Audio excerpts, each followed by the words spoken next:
ప్రభువైన యేసుక్రీస్తు నామములో వింటున్నా మీ అందరికీ వందనాలండి. మరి దేవుడు ఒక వాక్యంతో మాట్లాడుతున్నాడు. జఫన్యా గ్రంథము 2వ అధ్యాయము 1వ వచనంలో దేవుడు వాక్యంతో మాట్లాడుతున్నాడండి.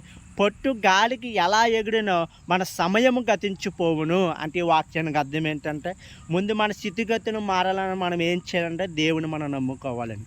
ఏంటంటే పొట్టు గాలికి ఎలాగైతే ఎగిరిపోతుందో మన సమయం కూడా గతించిపోతుందండి. అంటే సమయం ఉన్నప్పుడే దేవుని స్తుతించాలి, సమయం ఉన్నప్పుడే దేవుని ఆరాధించాలి.